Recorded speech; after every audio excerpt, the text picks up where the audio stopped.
Hello everyone, my self doctor Rita Jain. आज हम NCERT 12th micro economics lesson 3 में इस बात का अध्ययन करेंगे कि कॉफ डगलस उत्पादन फलन के सवालों को किस प्रकार हल किया जा सकता है।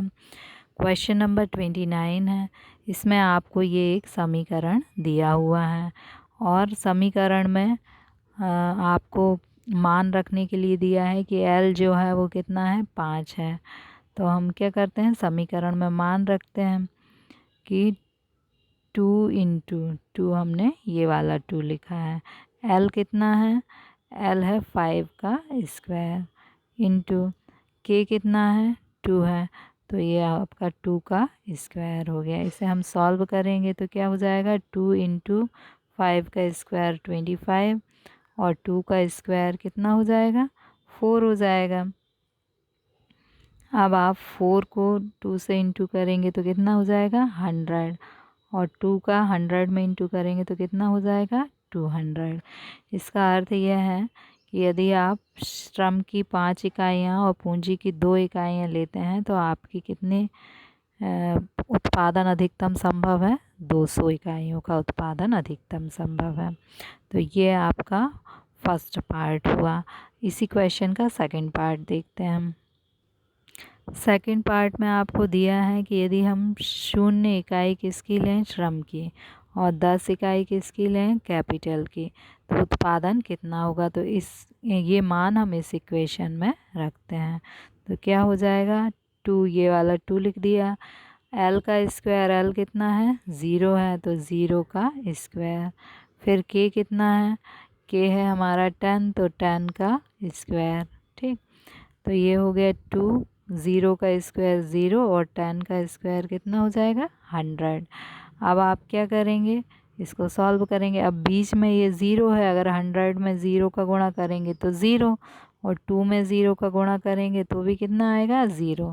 इसका अर्थ यह है कि यदि आप 0 इकाइयाँ श्रम की लेते हैं और 10 इकाई पूंजी की लेते हैं तो आपका अधिकतम उत्पादन 0 होगा, यानी आपका उत्पादन नहीं होगा। क्यों नहीं होगा, क्योंकि कॉफ डगलस उत्पादन फलन की मान्यता है कि कम से कम 2 साधन होना ज़रूरी है, और इसमें एक साधन को क्या मान लिया है, 0, इसलिए उत्पादन भी क्या हो जाएगा, 0 हो जाएगा।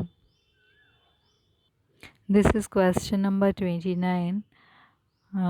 Question shows this equation and unit of labor introduce 5 and 2 unit of capital input for production. We put the value of L value is 5 unit, so we put 5 in place of L.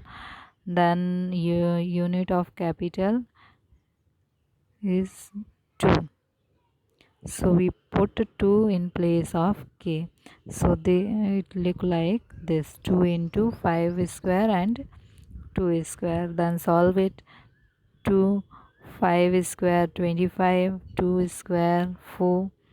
Then solve this, 4 into 25 100, 100 into 2 equal to 200. It means if we input 5 unit of labor and 2 unit of capital, we get maximum possible output 200 units. Now we look second part of this question. If we have 0 unit of labor and 10 unit of capital, what is the maximum possible output? So we place the value in this equation. Labor is 0, so 0 square, 2 into 0 square, and capital is 10, so 10 square. So this look like this. That if we solve this, 2 into 0 square 0, or 10 square 100, 100 into 0 0, 2 into 0 equal to 0. So it means if we use 0 unit of labor and 10 unit of capital, maximum possible output is 0. Why? Because it is necessary that we input or introduce 2 factor of production. If one factor is 0, output become 0. आपको copy में ये इस तरह से लिखना है और ये 10 के ऊपर स्क्वायर चढ़ाना है। इंग्लिश मीडियम को, ये इंग्लिश मीडियम में सवाल दिया हुआ है, इसको आपको अपनी कॉपी में नोट करना है। Okay, thank you.